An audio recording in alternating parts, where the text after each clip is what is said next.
Wahyu pasal 10 ayat 1 sampai 11. Dan aku melihat seorang malaikat lain yang kuat turun dari sorga, berselubungkan awan, dan pelangi ada di atas kepalanya, dan mukanya sama seperti matahari, dan kakinya bagaikan tiang api. Dalam tangannya ia memegang sebuah gulungan kitab kecil yang terbuka. Ia menginjakkan kaki kanannya di atas laut dan kaki kirinya di atas bumi, dan ia berseru dengan suara nyaring sama seperti singa yang mengaum. Dan sesudah ia berseru, ketujuh guru itu memperdengarkan suaranya. Dan sesudah ketujuh guru itu selesai berbicara, aku mau menuliskannya, tetapi aku mendengar suatu suara dari sorga berkata, meteraikanlah apa yang dikatakan oleh ketujuh guru itu, dan janganlah engkau menuliskannya. Dan malaikat yang kulihat berdiri di atas laut dan di atas bumi, mengangkat tangan kanannya ke langit, dan ia bersumpah demi Dia yang hidup sampai selama-lamanya, yang telah menciptakan langit dan segala isinya, dan bumi dan segala isinya, dan laut dan segala isinya, katanya, tidak akan ada penundaan lagi. Tetapi pada waktu bunyi sangkakala dari malaikat yang ketujuh, yaitu apabila ia meniup sangkakalanya, maka akan genaplah keputusan rahasia Allah, seperti yang telah ia beritakan kepada hamba-hambanya, yaitu para nabi.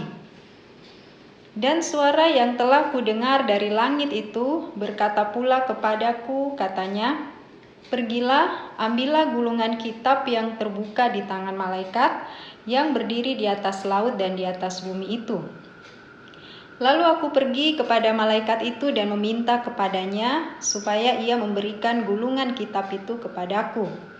Katanya kepadaku, ambillah dan makanlah dia. Ia akan membuat perutmu terasa pahit, tetapi di dalam mulutmu ia akan terasa manis seperti madu. Lalu aku mengambil kitab itu dari tangan malaikat itu dan memakannya. Di dalam mulutku ia terasa manis seperti madu, tetapi sesudah aku memakannya, perutku menjadi pahit rasanya. Maka ia berkata kepadaku, engkau harus bernubuat lagi kepada banyak bangsa dan kaum dan bahasa dan raja. Amin. Oke. Bapak Ibu, saudara-saudari dan adik-adik yang dikasihi Tuhan, pembacaan firman pada hari ini menceritakan tentang Rasul Yohanes di Pulau Patmos, karena dia seorang narapidana ya. Kenapa dia dipenjara, dibuang ke Pulau Patmos? Karena dia memberitakan Injil ya, memberitakan Injil tentang Tuhan Yesus. Nah, itu resikonya memang kalau tidak disetujui,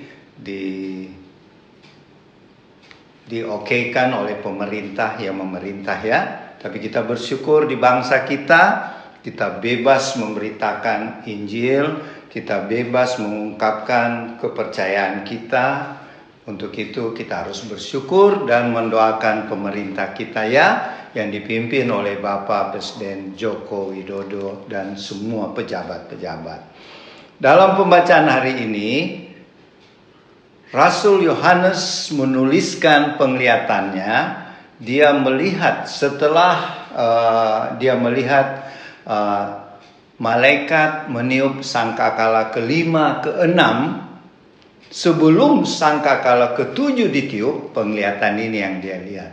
Ya, Rasul Yohanes melihat ada seorang malaikat yang kuat. Ya, banyak hamba Tuhan berkata ini mungkin Mikael, tapi kalau Mikael ditulis namanya ya malaikat Mikael. Jadi ini malaikat yang tidak diketahui namanya siapa, tetapi dia kuat, malaikat yang kuat. Dan ciri-cirinya seperti ciri-ciri Tuhan Yesus ya. Kalau kita baca di Wahyu 1, baca lagi di kitab-kitab lain, itu tanda-tandanya seperti Tuhan Yesus. Maka wajahnya bersinar, apalagi kakinya seperti nyala api ya. Dan semua menunjukkan seperti Tuhan Yesus ya. Tetapi kita tahu ditulis itu malaikat.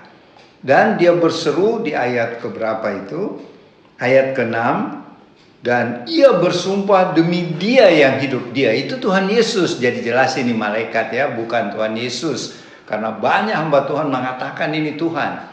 Begini ya, ciptaannya saja malaikat begitu hebat, apalagi penciptanya ya, yaitu Tuhan Yesus. Itu yang perlu kita imani.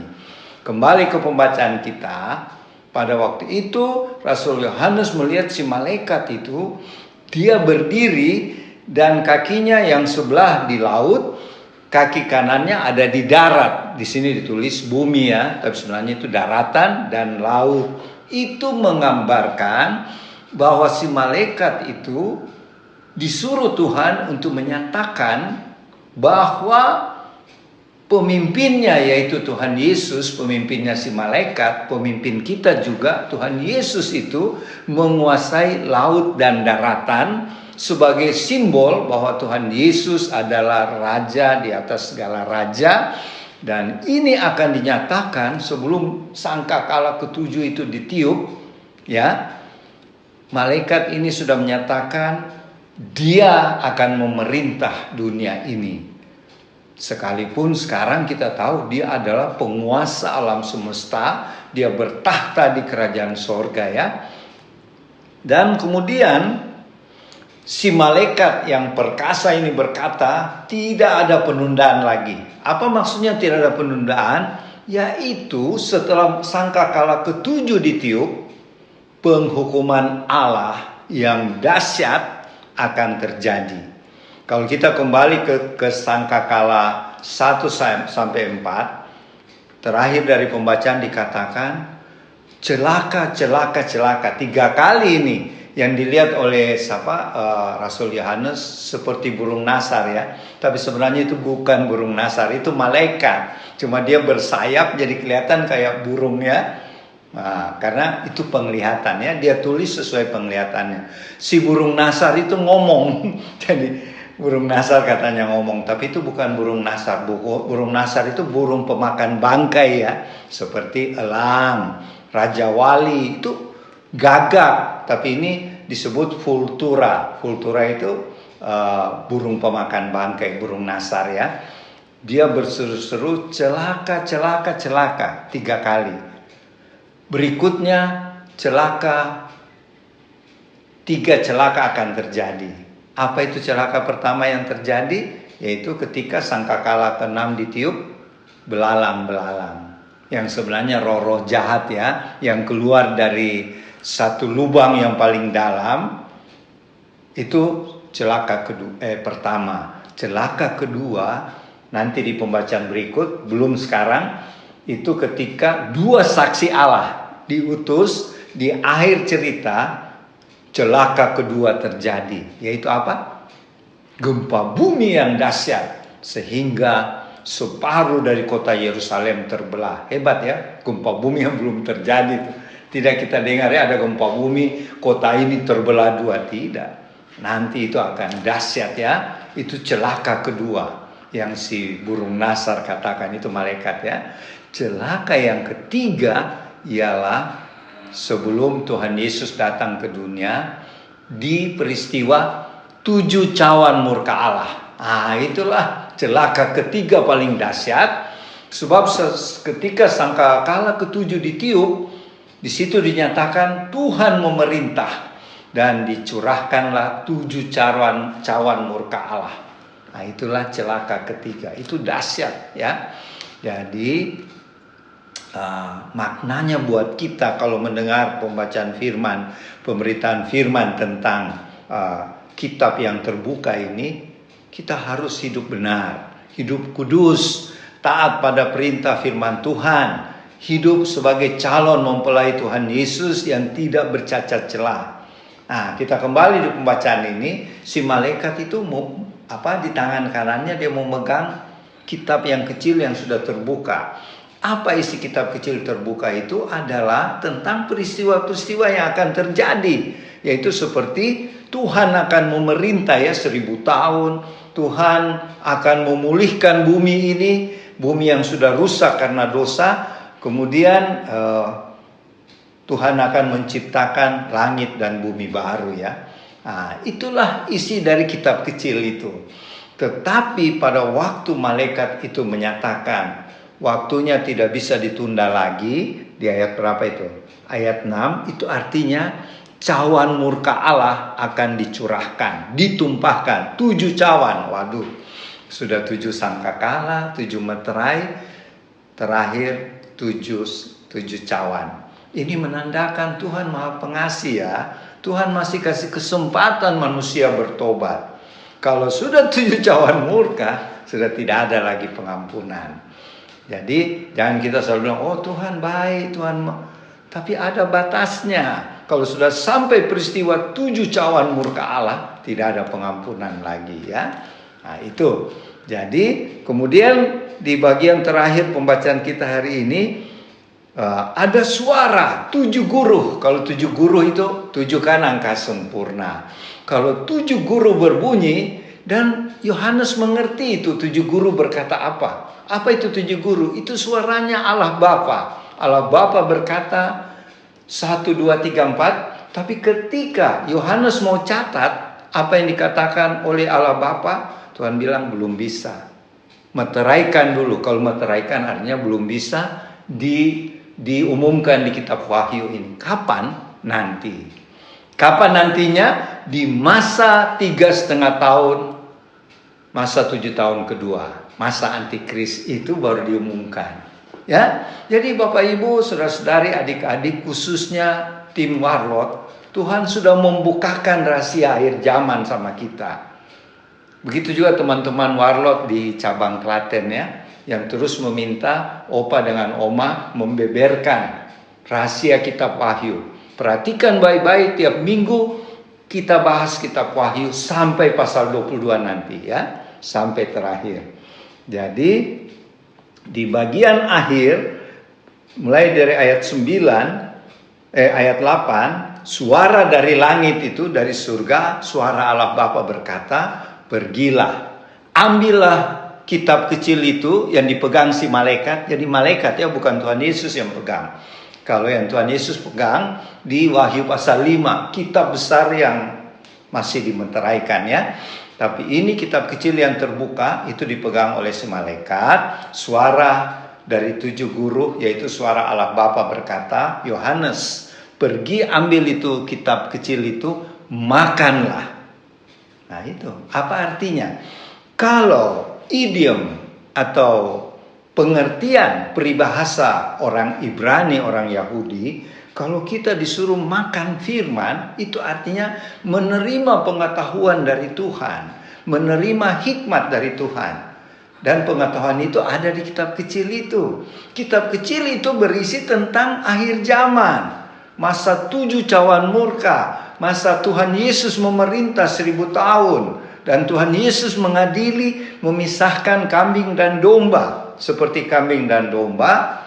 Dan terakhir Tuhan menciptakan langit dan baru tempat tinggal kita ya, selama-lamanya. Itulah isi kitab kecil ya. Itu disuruh makan oleh Rasul Yohanes. Artinya terimalah pengetahuan ini, firman Tuhan ini. Kemudian dikatakan pada ayat 11, kamu harus bernubuat untuk banyak bangsa, kaum, bahasa, dan raja. Artinya setelah menerima penglihatan yang dia tulis dalam kitab Wahyu ini harus diberitakan. Dan Rasul Yohanes sudah lakukan. Dia bukukan dalam satu kitab yang kita baca sekarang. Dan itu selalu diberitakan oleh hamba-hamba Tuhan. Seperti Opa malam ini. Jadi dia sudah melaksanakan tugasnya ya. Dia makan itu firman dan dia nubuatkan dan kita terima sekarang.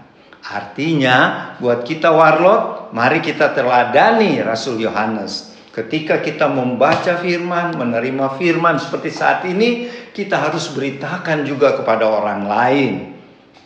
Karena banyak juga orang Kristen, orang percaya belum tahu tentang akhir zaman. Kita perlu menjelaskan supaya ketika Tuhan Yesus datang kedua kali, banyak yang mengalami pengangkatan. Itu artinya kita juga harus memakan firman itu.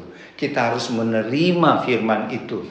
Kita lakukan dulu, baru kita beritakan kepada orang lain. Ya, itulah poin-poin pembacaan firman Tuhan hari ini, semoga itu bisa kita amalkan ya, dan itu akan memuliakan nama Tuhan, banyak jiwa yang akan dimenangkan buat Tuhan Yesus melalui kesaksian dan pelayanan kita Warlord Ministry. Demikianlah firman Tuhan. Nanti Oma Palar akan melengkapi apa yang Opa jelaskan ya. Tuhan Yesus memberkati. Selamat siang Bapak Ibu, saudara-saudari tim Warlord di rumah. Kita berjumpa lagi pada siang ini tanggal 15 Januari 2023. Saya melengkapi apa yang Opa katakan tadi. Kita sudah sampai pada Wahyu 10. Saya hanya melengkapi ya apa yang Opa katakan yang sudah dijabarkan satu persatu. Saya terkesan tadi di kata Wahyu 10. Saya mau katakan di sini bahwa kita pada sangkakala, ada juga ada pengertian pembacaan firman, versi yang lain mengatakan trompet, tapi di sini kita katakan sangkakala. Semua sangkakala yang kita baca, yang kita sudah baca itu menyatakan suatu penderitaan. Saya percaya kita tidak mengalaminya lagi sebagai umat Tuhan yang percaya benar-benar, yang mau taat, hidup dalam kekudusan yang kita alami saat ini. Ya, kita merindukan Tuhan datang menjemput kita. Tetapi Tuhan menyatakan juga dengan sangat jelas dan terbuka, kalau ada yang betul-betul manusia dengan keras kepalanya, dengan tidak mau percaya Tuhan dengan sengaja, ya, dan apa yang mereka terima itulah yang kita sudah baca, ya.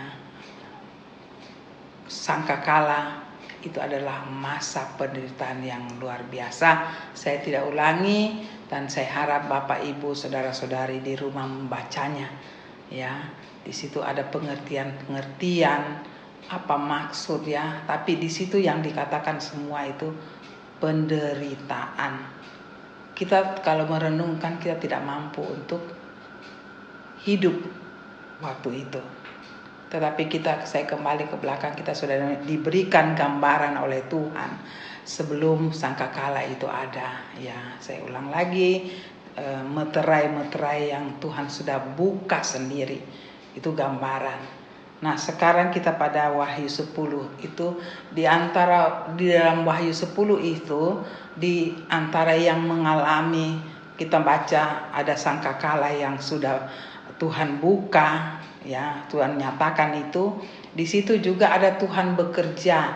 Di sini seperti apa katakan yang dikatakan, yang ditulis oleh Rasul Yohanes, apa yang terjadi saat-saat itu, ya. Tuhan yang berotoritas dengan para malaikatnya, Tuhan yang merencanakan, Tuhan yang menyuruh, sampai Rasul Yohanes pun melihat itu semua. Ada yang saya tekankan tadi, bagaimana Tuhan menyuruh ada seorang malaikat memegang suatu kertas, satu lipatan buku, ya, gulungan kitab. Ya, di situ saya berbicara untuk kata itu, gulungan kitab, yang dikatakan oleh Tuhan. Ada firman hari ini, makanlah yang manis waktu dimakan, tapi sampai di perut sangat pahit rasanya. Ya, bagaimana juga Tuhan melihat bahwa saat itu saya percaya ada orang-orang percaya yang Tuhan izinkan untuk tinggal waktu itu, ya. Karena di sini Tuhan mengatakan pada Rasul Yohanes, di zaman itu ada orang-orang yang memang ditugaskan. Jadi Injil itu, firman Tuhan itu, kabar keselamatan itu berjalan terus, tidak berhenti sampai di zaman yang masa yang paling susah pun, Ya, sangkakala dibunyikan pun itu masa yang paling sulit. Tetap juga ada firman Tuhan. Yohanes melihat, malah Yohanes disuruh mengambil. Ya, kalau kau makan, dia menyatakan di sini makannya manis, tetapi sampai di perut itu pahit. Saya coba merenungkan kata ini. Ya, waktu kita mendengar firman, kita bisa aplikasikan itu, keadaan itu, firman itu yang makannya manis tapi sampai di perut terasa pahit. Kita bisa juga, kalau saya renungkan, kita bisa bawa dalam kehidupan kita saat ini, ya, generasi kita. Bukan saja waktu itu, waktu sangkakala berbunyi. Ada masa-masa yang kita akan baca selanjutnya, ada 2 saksi Allah dan terus bla bla, akan kita tiba pada pembacaan itu. Tetapi di sini saya melihat bahwa Tuhan tetap dengan memperingatkan orang-orang ciptaannya. Walaupun kelihatan saat itu susah, ya, susah di atas susah. Saya tidak bisa membayangkan, tapi kalau kita baca bagaimana sangkakala berbunyi itu sangat sulit, ya. Di sini tidak ada kata lagi jemaat, tetapi semua yang dikatakan di sini penderitaan demi penderitaan, ya. Saya tidak ulas lagi, tapi benar-benar Bapak Ibu teman-teman di rumah, janganlah kita ada di masa itu. Yang saya tekankan di sini bagaimana kita memakan firman itu, dan kenyataan waktu kita dalam keadaan kita sehari-hari, zaman kita, waktu kita dengar firman, bagus sekali karena kita adalah ciptaan Tuhan, yang kita tahu Tuhan yang firman itu dari Tuhan. Karena kalau kita hidup kita adalah Tuhan hidup di dalam kita, ya. Tindakan kita adalah Tuhan, hidup kita adalah gambaran Tuhan. Kita melihat itu sangat indah, sangat manis, ya. Rambu-rambu, semua firman, semua peringatan, semua bagaimana kita harus hidup dengan apa yang Tuhan katakan, itu memang sangat indah. Dan kita saat ini menikmatinya kalau kita taat. Saya percaya semua anak-anak Tuhan sudah merasakan itu, keindahan hidup di dalam Tuhan, ya. Tapi kadang-kadang kita terpengaruh keadaan dunia. Tapi saya percaya kita sudah menikmatinya, semua anak-anak Tuhan. Bagaimana kalau kita hidup, ya, bersama Tuhan, kita damai sejahtera, sukacita, menikmati hidup, ya. Ada hal-hal yang tidak bisa kita ungkapkan, tetapi sangat indah kehidupan itu. Sangat indah apa yang Tuhan katakan. Itu yang kita saat ini, akhir kehidupan kita di zaman akhir ini, kita nyatakan pada orang. Indah karena kita mengalaminya.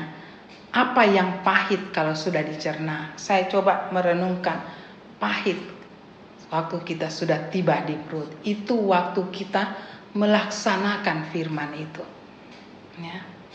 Perlu perjuangan, ya. Kalau di dalam firman ini yang tadi yang dikatakan oleh Yohanes, dia mendengar, makanlah dan sampai di perut akan terasa pahit. Karena zaman yang Yohanes lihat kalau itu berlaku saat itu memang pahit, penderitaan, karena kita harus nyatakan, ya, firman Tuhan yang harus kita lakukan, harus kita berikan pada orang mendengar dan lakukan. Itu perjuangannya lebih daripada sekarang. Kalau mereka tidak lakukan, mereka akan mengalami kehidupan yang Tuhan bukakan, sangkakala yang berbunyi. Jadi zaman waktu itu, kalau dengan zaman sekarang, bagaimana kita aplikasikan firman Tuhan itu dalam hidup kita? Saya percaya Bapak Ibu juga akan mengakuinya. Itu juga sangat sulit. Daging kita saat ini, ya. Kita berjuang untuk hidup dalam kebenaran. Apalagi zaman waktu Rasul Yohanes tulis dalam kita pembacaan hari ini, ya, penderitaannya pahit. Lebih lagi karena waktu itu kita menghadapi langsung dengan roh jahat. Saya tidak panjang di situ, tapi saya percaya Bapak Ibu di rumah akan merenungkan ini di dalam kehidupan saat itu. Sekarang saya ulangi, sekarang saja sulitnya, apalagi waktu itu. Tetapi apa yang dikatakan oleh firman hari ini, marilah kita ajak diri kita, saudara-saudara kita, jangan kita, saya peringatkan ulang-ulang, jangan kita ada di zaman itu, waktu sangkakala dibunyikan. Semua kesusahan hidup, semua hukuman Tuhan dibukakan. Tidak ada yang bisa campur tangan, bahkan roh jahat pun tidak bisa. Begitu Tuhan berotoritas dan dia apa yang dia lakukan, tidak ada yang bisa melawan, tidak ada yang bisa menentang, ya. Bahkan apa yang terjadi sebelum sangkakala dan sebelum zaman sangkakala dan mulai dari Roh Kudus, ya, sampai pada sekarang ini kita masuk ke akhir zaman, tidak akan yang bisa mengalahkan penderitaan yang kita alami kalau kita tertinggal saat sangkakala berbunyi. Mari kita renungkan semua ini di dalam Tuhan. Kita minta, Tuhan, kalau Engkau datang menjemput kita, siapkan hidup kita, siapkan keluarga kita untuk waktu Tuhan datang menjemput kita sekeluarga pribadi, ya, untuk kita tidak mengalami seperti apa yang kita baca firman hari ini. Sedangkan saya ulangi lagi, firman itu sangat berat tantangannya. Dia menjadi pahit. Saya tidak bisa dengan bahasa yang bagaimana yang bisa meyakinkan Bapak Ibu, tetapi kalau kita renungkan bersama Roh Kudus akan bukakan sampai kita bisa mengatakan, Tuhan, tolong kami. Saya renungkan bersama Roh Kudus. Jangan, sekali lagi saya peringatkan selalu Bapak Ibu di rumah, jangan kita alami ini. Tapi kita berterima kasih pada Tuhan. Tuhan membuka semua rahasia kehidupan kita sampai akhir zaman. Tidak ada satupun yang dia sembunyikan. Satu demi satu dia buka bagi anak-anaknya. Manusia kita sebagai ciptaannya tetap adalah pilihan. Tuhan tidak memaksa kita. Tuhan menyuruh kita, meyakinkan kita, pilihlah aku. Tidak ada paksaan. Tetapi Tuhan katakan, aku tetap menyertai kamu sampai pada kesudahan alam. Tidak usah takut, karena Tuhan semua sudah membuka. Tinggal kita mau pilih yang mana. Hanya itu yang saya tekankan, yang tadi Opa sudah katakan semua. Saya tidak ulangi. Tentu ada apa arti ini. Bapak Ibu tetap akan melengkapi sendiri di rumah. Berbicara. Minta Roh Kudus buka pemahaman itu lebih dalam dengan Tuhan Yesus melalui kuasa Roh Kudusnya. Karena tiap orang yang siapa merindukan, Tuhan akan buka tanpa menyembunyikan. Asal kita rindu, Tuhan akan menyambut, meresponi apa yang kita rindukan. Kiranya hanya itu saja, sangat singkat. Tuhan memberkati dan Roh Kudus juga akan memberikan pemahaman yang lebih lagi bagi Bapak Ibu saudara-saudari di rumah, terutama tim Warlot.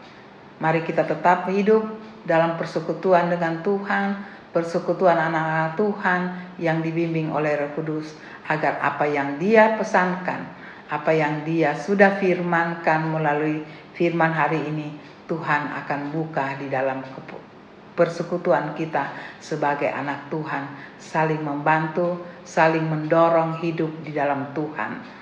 dan maka hidup kita akan diberkati.